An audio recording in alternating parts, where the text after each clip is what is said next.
What's going on, family? Thank you for joining. Thank you for listening today. Um, let's get into it. This is Rigged for Greatness. Um, and today I have David Click. I'm going to be bringing him on here shortly. But let's get into today's episode entitled You Are the Asset.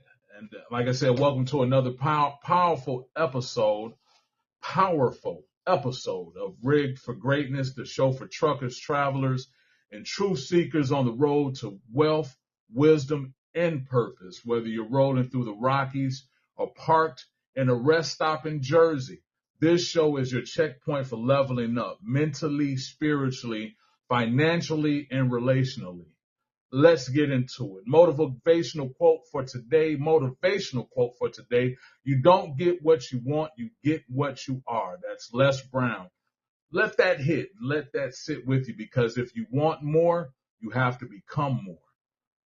This world responds to your frequency. If you're stuck, shift. Get out of it. As Outkast would say, get out and do something. You can't let the world pass you by.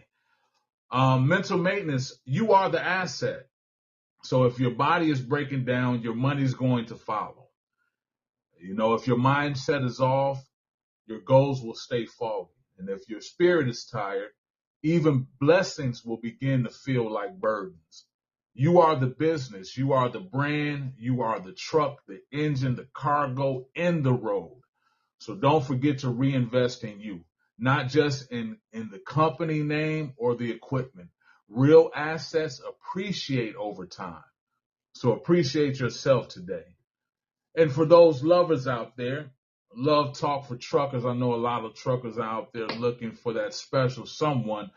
Distance doesn't mean disconnected. And this is, for those that are in a relationship, I know being out here makes relationships feel like a coin toss. Either y'all growing stronger, or you're drifting apart.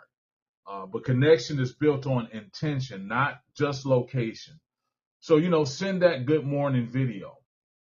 Ask how they're feeling, not just what they're doing. Everybody that WYD, and women hate that if you don't know. And if they aren't reciprocating, it might be time for some emotional freight to get dropped off. Relationships, it shouldn't feel like dead weight.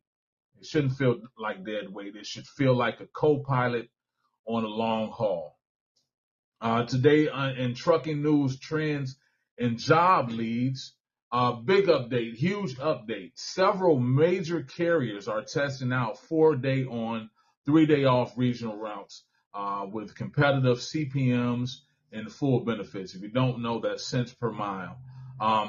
That's CPM. If you've been looking to get more time at home or reduce your OTR miles, keep an eye out for these opportunities. Check CDL Life and Indeed's trucking section, filtered by home, weekly, or regional.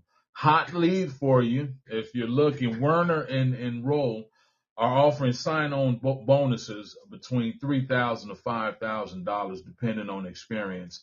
It's worth a look if you're ready to make a switch, if you're not happy where you're at. This is a side hustle tip, and I like this one. I got this the other day from a trucker, Mobile Notary for Truckers. If you didn't know this, you can become a certified notary in most states in less than 2 weeks. And some states let you actually do it online. So you set your own hours. You don't need a storefront, and you can charge between $15 to $50 per signature, just signing off on something. Offer mobile services to carriers or warehouses. Notary plus trucking equals a new stream of clean income. Get that money while you're out there on the road. Give you a quick truck stop review. Petro TA in Oak Grove, Missouri. Pros, huge parking lot with decent overnight space, even after 8 p.m. They got clean showers. There's a full gym, a laundry room. In the restaurant there, they have a hot bar. So, try the meatloaf. It goes hard. you don't get it soon, if you don't get it early. So the cons there, the diesel pump's slow during peak hours. So look out for that. And the Wi-Fi is trash. It's trash if you're not near the lounge. So just keep that in mind. And so we give that a score of about a 4.2 out of 5. Our mini segment of Everything's Debatable today is loyalty. Is loyalty still a thing in 2025? Let's talk about it, people. Let's talk about it. Some folks claim loyalty is outdated. They're like, I'm loyal to myself and that's it. That's it. I'm just loyal to myself. But real ones know loyalty is a reflection of your values, not your convenience. Are we too quick to cut people off? Now, I might be like that. I might be too quick to cut people off. I just don't have time. I don't have time for your shenanigans. I don't have time to play. I'm trying to do stuff. I'm on the move. And people too quick to move on when it gets tough. It's not about it getting tough. It's not about it getting tough. I've been with my wife for 28 years. The same people that's around me today are the people that have always been around me. And I'm loyal to them. If they need me, I'm there, whatever. But it's as far as I just don't have time for, I don't have time. I just don't. I wish I did because I want to be more involved with people in general. I want to help people. I want to build people up, but every time I've done that, it just has not worked out in my favor. So I feel that I can only give it to the people that I'm willing to take those hits from, and not from people that I'm not that invested in. But anyway, drop your thoughts, leave your comments. Is loyalty earned or expected? Can someone be loyal and still outgrow you? And should business be loyalty free or does it still count? And today for our king and queen energy meditation, before we close, well, actually, we're going to save that because what I'm going to do right now, I almost forgot I had a wonderful guest on. Today's guest is someone who helps us see what's really going on, not just in our relationships, but in ourselves. He's the author of The Bubble Theory. And that's a powerful framework that reveals the energetic patterns behind every conversation you've ever had. From romantic arguments to workplace tension, he shows us it's not about the words, it's about the energy underneath them. Excellent point. Through his work, David Klick has helped countless people recognize, feel, and complete the emotional loops that keep them stuck. If you've ever said it's not about the dishes, this conversation is for you. So let me bring him on so we can welcome David Klick to the show. Anyway, I hope you guys are enjoying the weekend so far. My wife is she's not with me right now. It's her birthday weekend. She took a girls trip. So I don't know how that will go. They say the girls trip, they get pretty wild.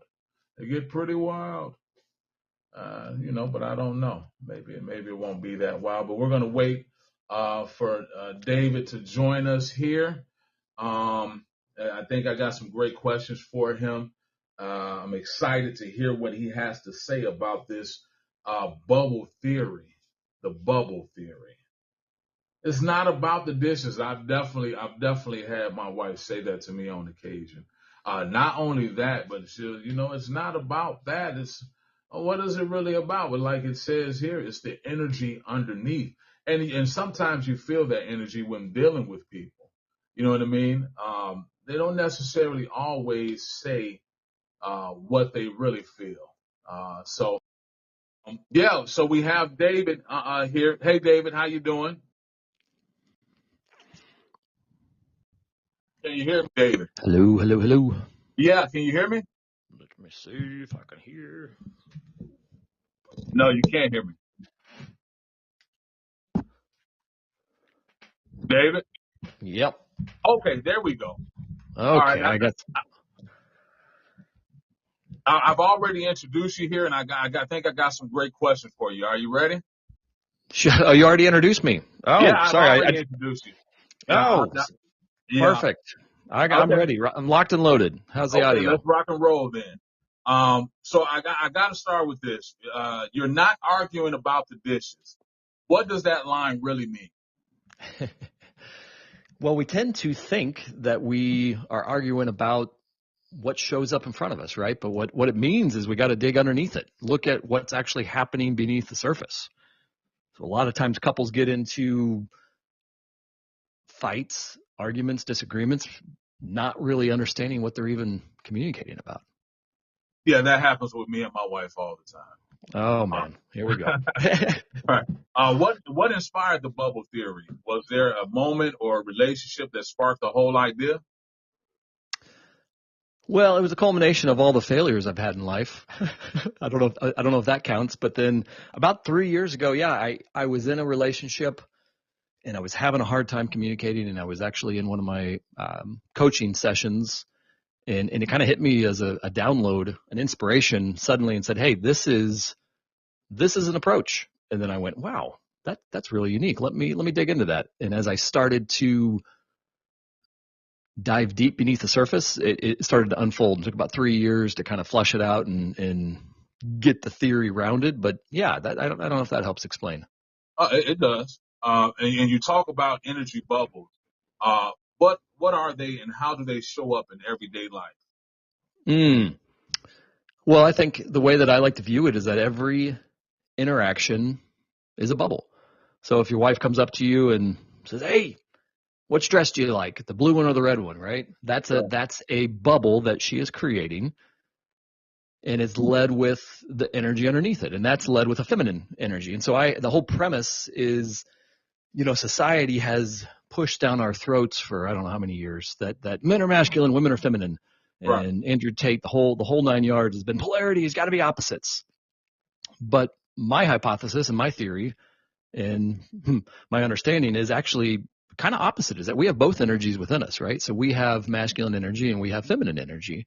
And what we need to do, and I put the onus on the men as the role, because somebody's got to do it first, right? So I put the onus on the guys and say, we need to stand in the center. Because if we can stand in the center, then if the female comes in with a feminine question, we can recognize it and say, let me complete it with a masculine energy. If she comes in with a hard-hitting masculine question, if we respond in kind, we're just going to escalate that situation, and the bubble is not completed. So in the situation of which dress should I wear, which is a super soft lob, right? It's very easy. If we respond with, I don't care, just wear whatever, honey, that's feminine with feminine, and she gets frustrated and there's no completion. Versus we respond with, oh no, I love the blue dress. You look great. Your legs look awesome in that. Wear that one. Now she can come back in with a green dress, which wasn't even one of the options, and that doesn't matter. But we completed that bubble, and therefore it dissipates. Right. And we move on to the real. Created another bubble. What other bubble was created? When she comes in with the green dress. Because I say that because sometimes my wife will come in and she'll say, well, do you like this one or do you like this one? I say, I like this one. I think this one looks beautiful. And she says, well, what don't you like about this one? So I guess I'm saying, is that another bubble that's created there, or? I wouldn't say that. I would say that if we're not responsible for what choices people make, and so if she asks for your opinion, you complete it, and then she goes and picks whatever she wants, I would have been like, perfect, let's go. Right. We don't need, why dwell on whatever choice she made. Now, if she brings it up, that's probably tying back to other issues that haven't been resolved in her mind, and so she may not feel that you support fully, or who knows what the issue is underlying. And again, we're not here to dive into that unless you want to. But no, typically, I was just asking the question if it was another bubble created. But most people think communication is about words. You say it's about energy. Can you break that down? Yeah. Well, what all the research that's out there says that about almost 70% of communication is nonverbal these days. Mm-hmm. And so we put the weight on what we can see. If our eyes see it, we believe it. But if we look at the spectrum of what light actually gets through our eyeballs, it's a very small sliver of, I think it's like 7% of our eyeballs can see the spectrum of light. And so why do we put so much weight on what we can see versus what's actually going on? And so I do believe that a lot of, probably well over 70% of communication is energy. And if we can start to see beneath the obvious, I think it can solve a lot of problems. Okay. And I don't know if you touched on this already, but what's the difference between masculine, feminine, and centered bubble energy? Yeah, it's a beautiful question. The difference? Well, I think it's. I believe that we were created, and I believe that we were created with rules, and the rules of energy are what control a lot of what happens on this earth. And so I don't think it's any different with our own bodies and our own divine power. And so the masculine side is an energy that flows, typically associated with kind of the right side of the body, although it can go anywhere in the body. But it's the intention, it's the vision, it's the purpose, it's the container, if you will, that allows the feminine, which often is associated with the left side of the body, to flow. So the feminine is often associated with creativity, with play, with flow, and both energies are required in life. We have both energies within ourselves. But what I believe has happened, and it's been one of the most detrimental things that's happened in society, is that they've said, no, men are masculine, women are feminine, or they should be. And that's it. But if you think about it like a pendulum, so if the men are all the way over here on the right, and a woman comes in with a masculine question, and we're all the way on the right, if we have to offer completion, we'd have to swing all the way back over to the left, which is going to take a lot longer than if we're standing in the middle and we recognize right or left when it comes in and how to offer completion by just sidestepping, kind of in the martial arts world, right? If you've got your feet super far apart and you come in and you have to backstep, you're going to be off balance. But if you can maintain that centered approach, then we can deftly move left, right, forward, backward, et cetera, et cetera. So the same kind of concept with the center is being able to understand if we're in the center, then one, we're non-reactionary, and all we're doing is reading the energy that comes in and responding appropriately. It makes a lot of sense. How can someone recognize when they're trapped in a reactive energy loop with someone else? How can they recognize their own energy that it's reacting? Yeah, well, if they're trapped in a reactive energy loop. Yeah, that's a great question. A lot of times we don't even have that awareness, right? We start reacting, and the next thing you know, it's 10 minutes down the conversation, and you're fighting with each other, going, how do we get here? Right. I do believe it takes a level of awareness that somebody wants to understand first. If you're dealing with people that are completely obtuse, oblivious, have no intention to self-improve, that's going to be a tough nut to crack. Right. But if the individual is on a journey of self-discovery, of improving, of relationships, whether that's, a romantic relationship being improved or just relationship at work or with family, I think they're going to have a heart that says, hey, I want to learn. And so if that is the case and they're starting from the right spot, and if you are 5 minutes or 7 minutes down a conversation and you recognize that, man, I'm responding with defensiveness. John Gottman talks about those as the four apocalypse of the horsemen of the apocalypse, right? And defensiveness is one of those. And so if you do recognize, or when you recognize that you're starting to react, the best thing to do is just pause, take a couple deep clearing breaths. And if you're with your partner, be like, hey, babe, I recognize that I'm getting flooded or I'm starting to react. I need to take a short break and then come back to this conversation. I'm gonna go take a 20-minute walk, and I'm gonna come back and let the physiological body stop becoming defensive, because we go into fight or flight or freeze, right? And so when we recognize that we are reacting, it's usually coming from a place inside where we are not secure with who we are. And so if a man, and I do put the onus on the men, as I said, to learn how to not react, right? That is where it all starts. She comes in, we just don't react. Okay. Hey, tell me more about the perspective. But of course, going back to the bubble theory, is that if she comes in with a question or a statement, masculine or feminine energy, whatever, our job is to stay centered, appropriately complete that bubble, and then get to the meat and potatoes of what's actually occurring. Right. I don't know if that helps with the kind of the understanding. Yeah. It does. And so, and I'm thinking that anytime a conversation is started, there's a bubble, Mm. pretty much. Yeah, there can be for sure. Now there can be conversations where you're just communicating and you are both starting from the bubble at the same point. A lot of times conflict occurs because someone makes a bid or a bubble presents half of a bubble and Okay. it's not seen and understood and not completed. So, for instance, it's in the end of the book, but I use this example. I just put it on my social media this week. I took a plane ride with my significant other, and we got off the plane. It was late. There's snow on the ground. I'm in a playful mood. I'm super happy to be home. I kind of pick up a snowball and you know put it down the back of her shirt, trying to be funny. Right. Well, she was in no mood for She didn't joking think it around. was funny at all. She didn't think it was funny at all. And being me, as obtuse as I can be sometimes, she comes out with a very masculine, "Hey, can you please not do that? I'm in no mood for this." Right. And there was no attacking. There was no reaction on her part. She was very centered with her reply, but it was a very masculine, boom, please stop. Right.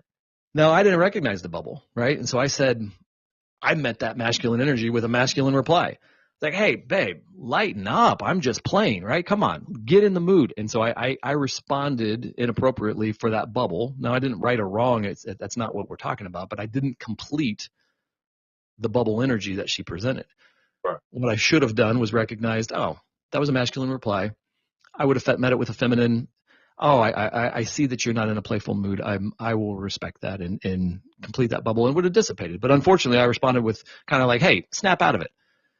And then we both paused, and about 20 minutes later of driving, hadn't said anything. I'm realizing, yeah, I didn't actually complete that bubble. The masculine. Now we're both emotionally intelligent, and we didn't devolve into a screaming match. But Right. there was a chasm that was created, and when I realized that I needed to complete her bubble, even though I didn't understand it, that's when things started to get repaired at that point. Okay. Um, can you walk us through a situation where someone takes the quiz and transforms a relationship? Sure. Yeah, so the 2-minute quiz is a really easy way to just understand what is your predominant energy that you're starting in.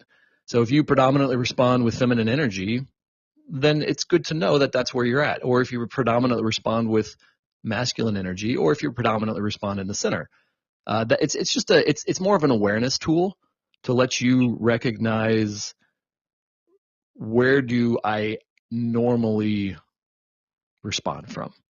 And then what the whole point is how do we get to the center? So the quiz is a very simple. You just go out there to the bubbletheory.com and check out the 2-minute quiz. Lets you see where do you start, so that like you asked, how do we stop reacting? Well, how do we do that by awareness.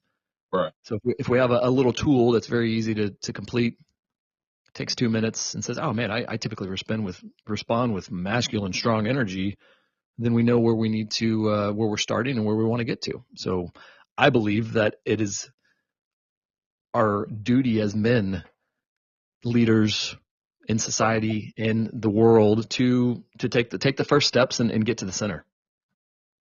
Okay. I hope I'm not holding you too long. I have a few more questions about. Yeah. We're good. Okay. Yeah. Fire away. Fire away. All right. How can someone use the bubble theory to stop a recurring argument in a relationship? Give me an example. Something maybe without being too personal, right? That's happened in your life. Let's look at it. Let me see. There's so many things. Uh, my wife, she loves to talk. But we're together 24/7. We're team truck drivers. So we're together 24/7. And it seems to me that if the only time that she's not talking to me is either I'm asleep or she's asleep. Mm. And so, and I guess, when she's asleep, I do have that time to myself. But a lot of times when I'm trying to go to sleep, she still likes to talk. You know what I mean? And so I'm trying to tell her like, hey, I would love to talk to you all day and listen to you all day, but I have to have the time to sleep. But I think she'll say, well, you don't even come up here at the end of this shift or whatever. Yeah. So that's something that's recurring right now. I don't know if that was a good Mm. example because that's something that could probably be easily fixed if I just listen. Well, I heard a couple different things. So can I ask some questions on this? Yeah, go ahead. Hopefully she So, doesn't kill me about it, but we'll change the names, right? Mhm. This is a friend driver that you know, and Right. they're asking this question. So let me make sure I understand. Her probably love language is communication, words of affirmation. It sounds like that's really important to her. Quality time together, Yeah. and the recurring fight that comes up is that when you ask for time alone, she feels that she hasn't had space or Enough. time to be heard. Is Exactly. that? Yes. Yes. Mm-hmm. So when you say, "Hey, babe, I need some quiet time," her response is, You always want quiet time. You don't talk to me enough. "Hmm." And how do you respond to that? I'd say, well, I'm listening all day, baby. I'm here with you 24/7. Got it. Got it. Okay. Okay. So you're responding with facts, Yeah. saying, "Well, I spent 20 hours with you," and Yeah. she's responding with energy, saying, "I don't feel complete." Right. Yeah. So I would start with, well, baby, why don't you feel complete? Because obviously it's not a time thing. Because if 20 hours, let's just hypothetically say, or 16 hours of being face to face is not making her feel complete, then we got to go down to the energy beneath it. So it's clearly not on the surface. So what is happening in those 16 hours that she's not getting her fill of whatever it is that she's trying to get filled? So she's presenting something underneath the surface energetically to you in those, let's just say it's 16 hours. Uh, And you are responding with your logical mind up at the top saying, I'm spending this time with her. I should be checking this box off. Why is she not feeling filled? right. Is that fair? Yes. Okay. So what is her response to that? Have you had that conversation where you've been able to dive in and say, I baby, have, we but have then she'll say, well, when I am listening, I'm only half listening, mm, you know, mm-hmm, um, mm, and because I think that the difference is that I'm more of an introvert. Um, and she's a extrovert. I think that's how you said. I'm more mm-hmm, like I'm always thinking, mm-hmm, always, there's always like planning in my head and organizing and, stuff like that. So, and so when she's talking, I'm just not giving her, like you said, the energy mm-hmm, that she needs. mm-hmm. She needs for me to be more involved in the conversation. Um, and I find that hard to do because she should know I'm very socially awkward. You know what Mm. I mean? So I don't know banter. You know what I mean? So can I offer? So I've run into this a lot, and it's very common with men. Uh-huh. And there's a really easy solution. Okay. The solution so you explained it very articulately. So thank you. You are in your head. She's chipping over here, Right. and she's looking at you, and she's engaging, and she's offering all of this feminine energy towards you, looking for completion. The reason that they do this is they want completion. The whole point of extending this feminine energy towards you to connect, to share, to plug in is that they want to be seen and heard and feel completed. And what you've got going on in your head is you're running the loops of checklists. This over here, got this. Okay, what's going on? Oh, she's talking about this still. Oh my God, I got to start thinking about this. And I'm over here, and I don't really want to fully be present. And so she is continually inserting this female energy into the bubble, and you are in lack of a better phrase, are not completing it. Right. And so what you need to do is a very, very simple solution. And I have some skills and some practices that I teach guys to practice this, but it's the pause. And so what you can do is you got to figure out where your capacity is. Uh-huh. I was holding the guys' night at my house a couple months ago, and we actually had this exact same conversation. And so a really simple tool to use is to repeat back to her whatever it is that she's saying. So she may be talking, and your capacity may be a minute or maybe 30 seconds of understanding. And then you say, hey, baby, hang on. Can I repeat that back? So if she's telling you a story, blah, blah, blah, blah, blah, over here chirping. And then once you figure out what your capacity is, and it may start very small. It may start at 15 seconds, and then your mind starts to wander. Be like, hey, babe, can I repeat back? So you said that your girlfriend was talking about, the clothes that she was out shopping, and she picked a brown thing off the shelf, and is that right? Yeah, that's exactly what I was saying. Okay, tell me more. So what you want to do is first off identify, can you listen for a minute? Can you listen for 30 seconds? Can you listen for 5 minutes? And then repeat back with the exact details back to them. So what you're doing is you're just reflecting her conversation back to her.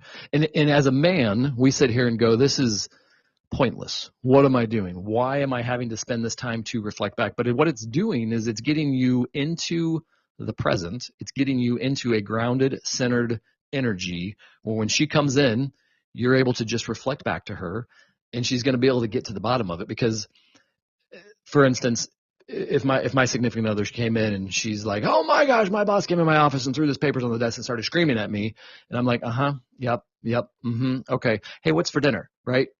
She's going to feel not seen and heard. As if I pause and I say, oh my gosh, your boss came into the office screaming and yelling and threw papers on the desk and started asking you and yelling at you. How did that make you feel? Tell me more. And all I've done is repeat back verbatim, paraphrased, but as close to verbatim as possible, what she's saying. So when your wife's sitting there, you just have to very politely, hey babe, let me make sure I'm understanding. And then whatever bite-sized chunks, whether it's 30 seconds, a minute, 2 minutes, you may get up to 3 or 4 or 5 minutes where you can paraphrase back. How did that make you feel? Tell me more. What else is going on? And what it's doing is it's forcing you to be present. And she is feeling seen and heard because everything that you're saying is getting reflected right back to her. And eventually what's going to happen, and it may not happen the first time because she probably had to pick herself off the floor the first time and then be like, wait, you were listening. Right. Yeah, tell me more. Eventually she'll get to a point where you're able to reflect that back in a minute or two, and then she'll like, yeah. And then she'll get to a point where it's all out. She feels that your energy matched it and you were able to complete that feminine energy with a strong masculine container that held it. And she'll take a deep breath and go, I feel so much better. Right. And the conversation's over. That was awesome. That was awesome. I have to say that. What would you say to the old you before you discovered this work here? The old view? Yeah. Or the old you? Oh, the old me. Yeah. Oh gosh. Whew.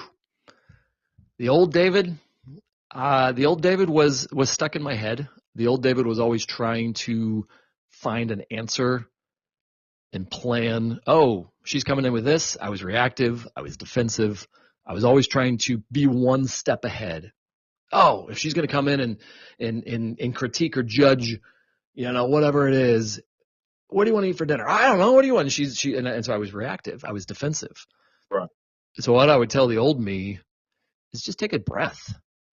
Take a deep breath. If she's coming in and I'm feeling my body start to react before I even say anything back, I'll be like, why am I starting to get reactive? Oh, I think she's attacking me. Well, why do I think she's attacking me? Huh. Oh, I'm feeling that in my chest. Interesting. Why is there tightness in my chest? Why is my gut having a reaction? Huh.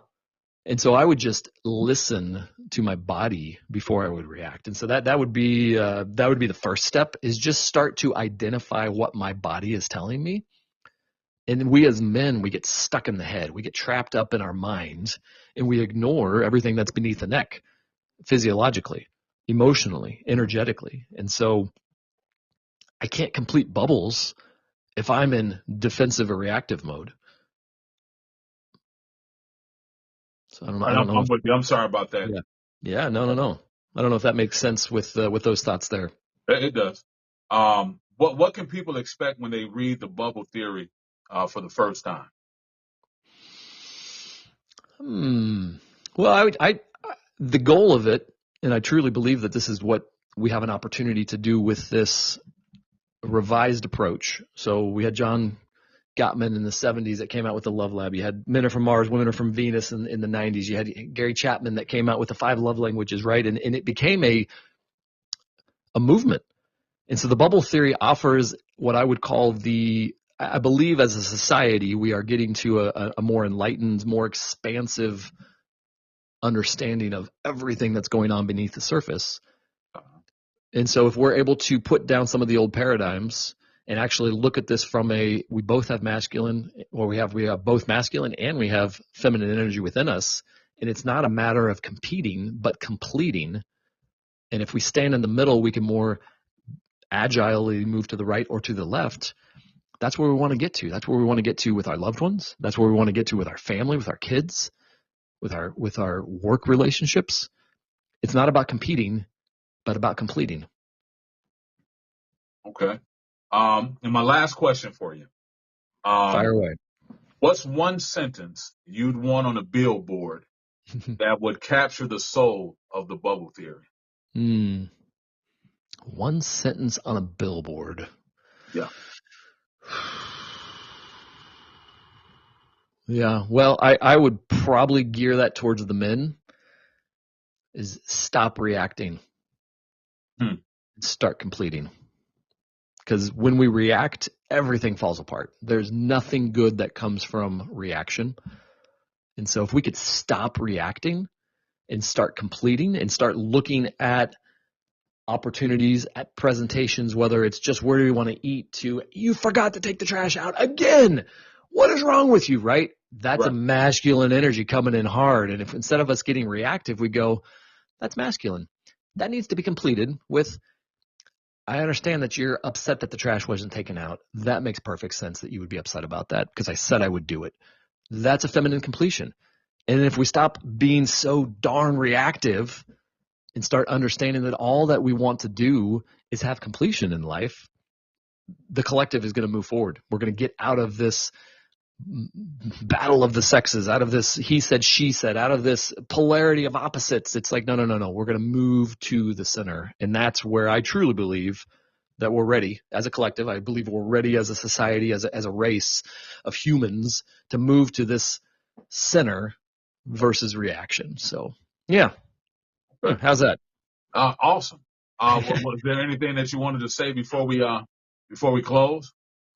No, I appreciate this opportunity. I love these conversations, and I truly believe that both men and women are ready to start looking at what's going on beneath the surface, start learning to listen to our bodies first, because I always say it starts internally, and we can't fix anybody on the outside, right? It's not my job to fix my significant other, my wife, my partner, whatever.